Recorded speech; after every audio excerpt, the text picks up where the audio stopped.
Les différentes techniques de dosage. Imaginons la situation suivante. Pour réaliser une synthèse chimique demandée dans le cadre d'une activité en laboratoire, les élèves d'une classe doivent utiliser une solution d'acide éthanoïque mise à disposition par leur professeur. Cependant, l'étiquette du flacon contenant l'acide a disparu. Les élèves ne peuvent donc plus savoir quelle est la concentration de la solution et sans cet élément essentiel, ils ne peuvent plus réaliser leur expérience.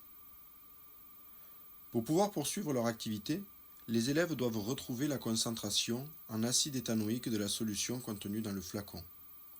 Nous allons essayer de comprendre comment les techniques de dosage permettent de résoudre cette problématique, c'est-à-dire comment retrouver la concentration d'une espèce chimique dans une solution. Un dosage est une technique expérimentale permettant de retrouver la concentration inconnue d'une espèce chimique dans une solution.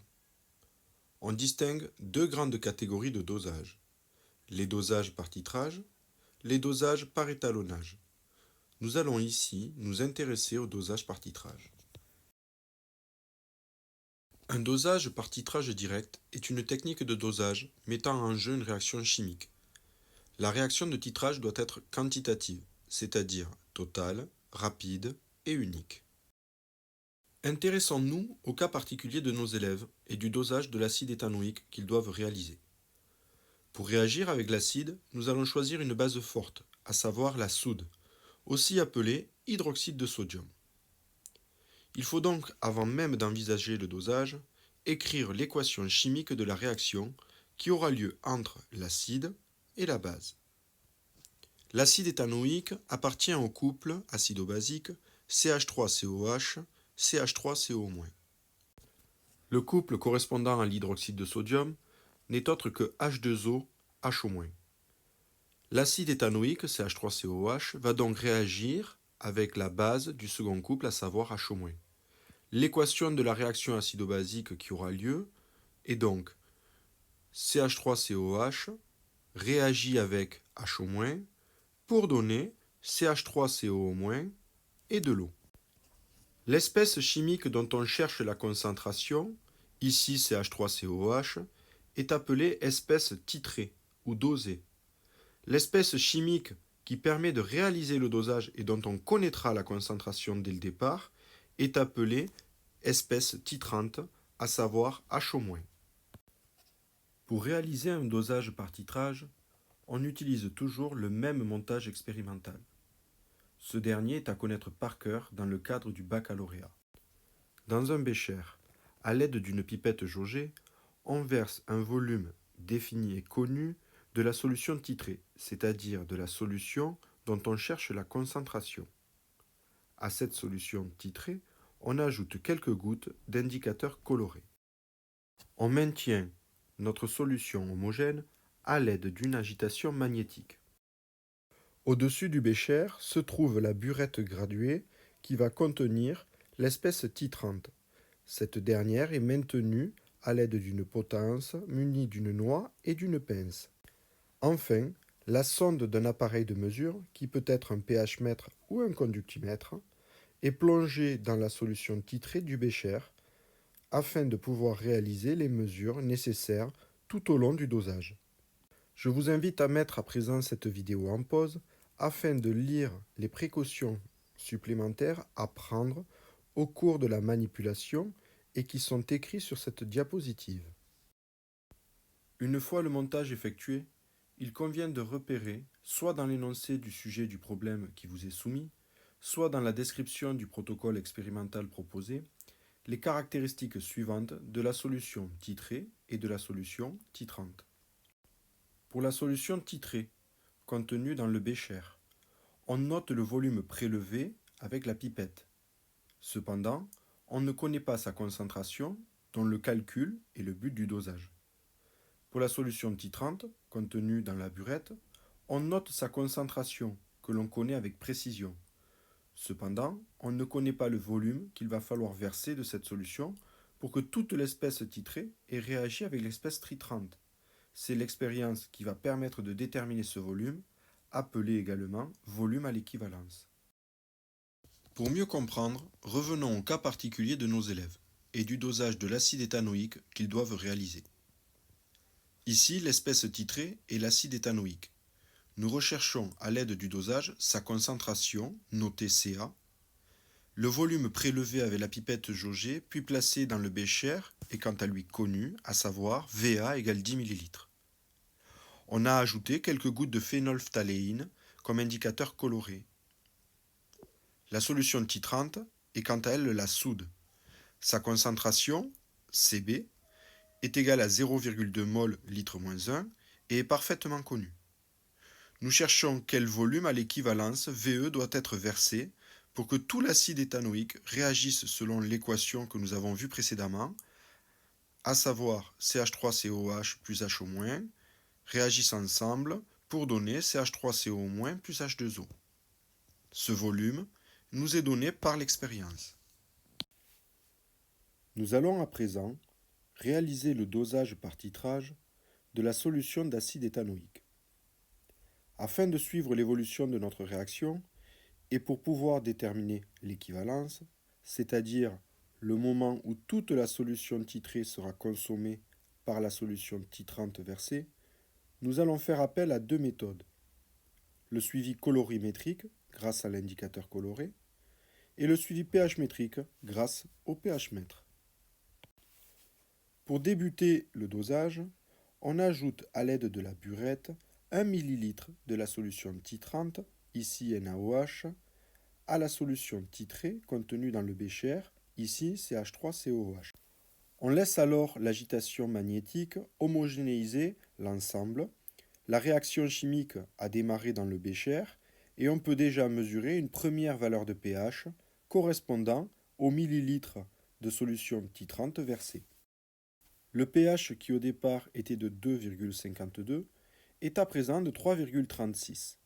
On peut noter sa valeur dans un tableau et la reporter ensuite sur le graphe pH en fonction du volume de solution titrante versée. On poursuit alors le dosage en répétant cette action millilitre après millilitre et en mesurant à chaque fois la valeur de pH que l'on reporte sur le même tableau et sur le même graphe. La réaction chimique qui a lieu dans le bécher n'est autre que CH3COH qui réagit avec les ions HO- pour donner des ions CH3CO- et de l'eau. L'augmentation du pH s'explique par le fait que les molécules de CH3COH sont de moins en moins nombreuses. La concentration des molécules acides diminue, donc le pH augmente. De plus, si l'on regarde toujours cette équation, la quantité des ions HO-, elle, ne varie pas, puisqu'ils réagissent dès qu'ils rentrent dans le bécher avec une molécule de CH3COH. Par contre, la quantité de CH3CO-, elle, va grandir. Cet ion est la forme basique de CH3COH. Donc si la quantité de CH3COH diminue et la quantité de CH3CO- augmente, le pH, quant à lui, ne peut qu'augmenter et devenir de plus en plus basique. Dans le cadre de notre exemple, lorsqu'on s'approche des 25 ml de solution titrante versée dans le bécher, on constate que la couleur de l'indicateur coloré commence à changer avant de virer totalement. Au même moment, on constate un saut du pH en quelques millilitres. On passe de la valeur 6 à la valeur 12. Ces deux indications, à la fois le changement de couleur de l'indicateur coloré et le saut important de la valeur de pH, nous indiquent que nous avons passé l'équivalence du dosage. À l'équivalence, l'espèce titrée, ici CH3COH, a totalement réagi avec l'espèce titrante versée, ici HO-. C'est cette remarque qui nous permettra par la suite, par le calcul, de retrouver la valeur de la concentration de l'espèce titrée, ici CH3COH. Enfin, si l'on poursuit le dosage jusqu'à la fin et que l'on vide totalement la burette, millilitre après millilitre, on constate que la valeur de pH augmente peu et reste au voisinage de 12. Cette légère augmentation du pH s'explique par le fait qu'il n'y a plus du tout de molécules de CH3COH dans le bécher. Elles ont toutes réagi jusqu'à l'équivalence. La quantité des ions HO-, elle, continue à augmenter. Il n'y a plus de formation d'ions CH3CO-, puisque la réaction chimique s'est arrêtée À l'équivalence, le pH augmente au fur et à mesure que les ions H- sont apportés à la solution.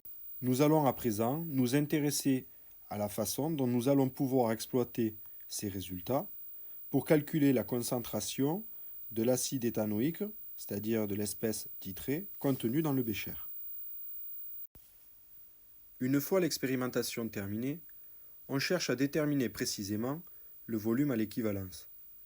Dans notre cas, l'indicateur coloré a changé de teinte pour un volume VE égale 25 ml.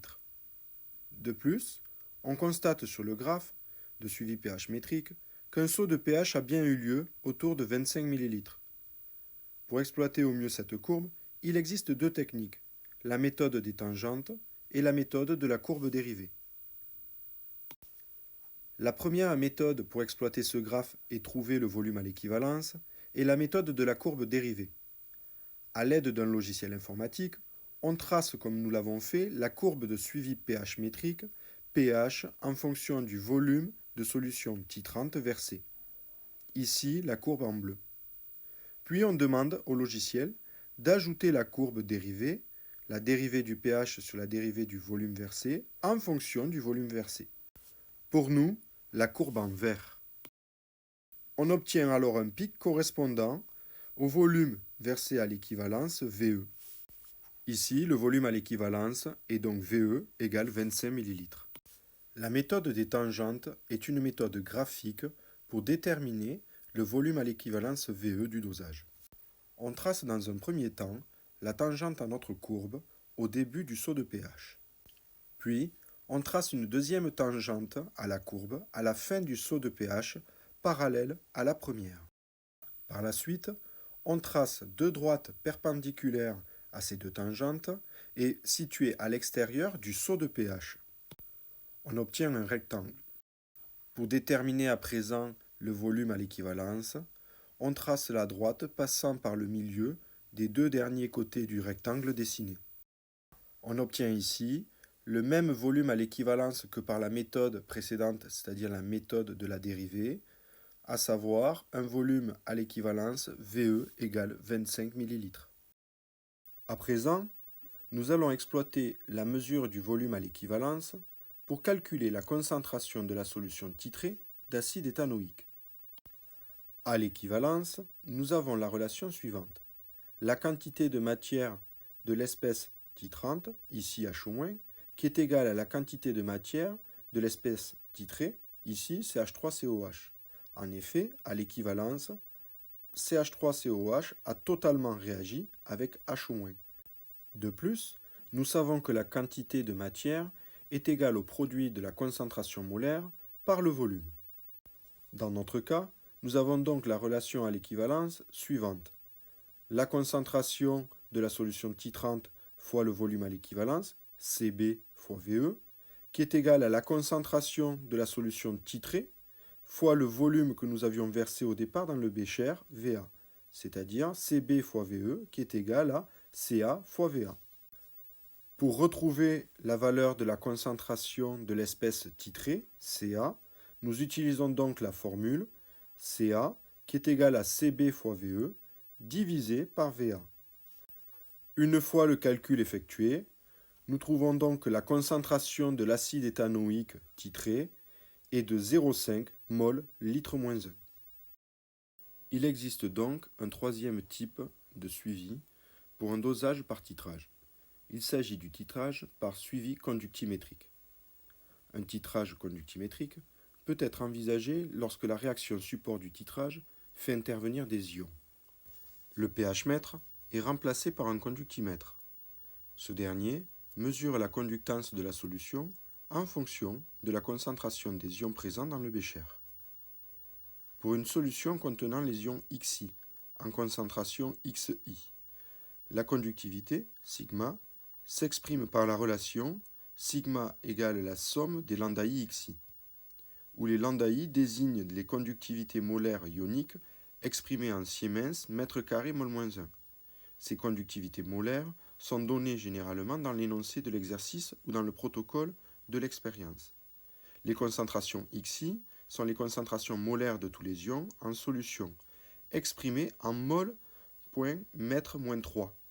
Attention, ici, l'unité est différente des mols litre-1 que nous avons l'habitude d'utiliser. La conductivité, quant à elle, s'exprime en Siemens mètre-3. La relation de la conductance sigma égale la somme des lambda xi permet de comprendre l'allure du graphe du titrage conductimétrique. Comme vous pouvez le constater sur le document proposé, le graphe sigma en fonction du volume de solution titrante versée est constitué de deux portions de droite. La première portion de droite est décroissante. Ceci s'explique par le fait que la concentration des ions Xi dosés, titrés, présents dans le bécher, diminue jusqu'à l'équivalence. La deuxième portion de droite est quant à elle croissante. Ceci s'explique par le fait qu'après l'équivalence, certes, il n'y a plus d'ions à doser dans le bécher, mais que l'on continue à ajouter des ions de la solution titrante dont la concentration dans le bécher va quant à elle augmenter. L'intersection de ces deux portions de droite permet donc de repérer le volume à l'équivalence du titrage. Par la suite, on utilisera ce volume pour calculer, comme nous l'avons fait précédemment, la concentration de la solution titrée. Nous venons d'apprendre ce qu'est le dosage par titrage. Intéressons-nous à présent à la deuxième grande catégorie de dosage, à savoir le dosage par étalonnage. Réaliser un dosage par étalonnage consiste à déterminer la concentration d'une espèce en solution en comparant une grandeur physique caractéristique de la solution à la même grandeur physique mesurée pour des solutions étalons. Prenons le cas d'une solution colorée, dont on cherche à connaître la concentration en colorant. Dans ce cas précis, nous allons utiliser un dosage par étalonnage spectrophotométrique basé sur la mesure de l'absorbance de la solution colorée. On réalise dans un premier temps une gamme étalon à l'aide de solutions colorées dont on connaît précisément les concentrations, ici de C1 à C5. On mesure par la suite les différentes valeurs de l'absorbance à l'aide d'un spectrophotomètre. On obtient alors les valeurs d'absorbance allant de A1 à A5. Puis, à l'aide du spectrophotomètre, on mesure l'absorbance de la solution dont on cherche la concentration en colorant. On obtient alors la valeur A6. D'après la loi de Beer-Lambert, l'absorbance grand A d'une espèce chimique est proportionnelle à sa concentration molaire grand C. On a donc la relation A est égal à K, une constante, que multiplie la concentration molaire grand C. A, l'absorbance est sans unité. Grand C, la concentration molaire s'exprime en mol litre moins 1. La constante K, pour respecter l'homogénéité des unités de l'équation, s'exprime donc en litres mol moins 1. En appliquant cette loi, et à l'aide des mesures réalisées au spectrophotomètre, à savoir A1, A2, A3, A4 et A5, on peut tracer une courbe dite d'étalonnage A en fonction de la concentration molaire grand C. On constate en regardant le graphe que la droite obtenue, la courbe d'étalonnage, passe par l'origine du repère. Ceci est en accord avec le fait que d'après la loi de Beer-Lambert, l'absorbance est proportionnelle à la concentration. De plus, on comprend aisément que lorsque la concentration est nulle, l'absorbance est nulle aussi. On utilise cette courbe d'étalonnage pour retrouver la concentration, en colorant, de notre solution à analyser. Pour cela, on reporte dans un premier temps l'absorbance de la solution à analyser, ici A6, sur le graphe. Cette absorbance A6 a été trouvée lors de l'expérimentation avec le spectrophotomètre. Puis, on cherche dans un second temps, à l'aide de la courbe d'étalonnage, la valeur de la concentration correspondante. Dans notre exemple, on trouve une concentration de 2,6 10-4 mol litre moins 1. Enfin, il existe un deuxième type de dosage par étalonnage, le dosage par étalonnage conductimétrique. Ce dernier s'applique aux solutions ioniques uniquement. On procède ici de la même façon que précédemment. Cependant, Au lieu de mesurer l'absorbance de la solution, on mesure la conductivité de cette dernière. Comme nous l'avons vu précédemment dans ce cours, la conductance d'une solution est proportionnelle à la concentration molaire ionique de cette solution. On a la relation sigma, la conductance, est égale à la somme des lambda I xi, où lambda est la conductivité molaire ionique et xi la concentration molaire de l'ion. Dans ce cas précis, la relation peut s'écrire plus simplement, à savoir sigma est égal à lambda fois la concentration de l'ion X. Tout simplement car la concentration des ions dans la solution ne varie pas au cours de l'expérience. De ce fait, on peut profiter de cette relation de proportionnalité pour tracer une courbe d'étalonnage et retrouver la concentration ionique de la solution de départ. Le coefficient de proportionnalité de la courbe sera lambda. La droite passe là encore par l'origine du repère, puisque nous sommes dans une relation de proportionnalité, mais également car lorsque la concentration en ion est nulle, la conductivité est nulle aussi.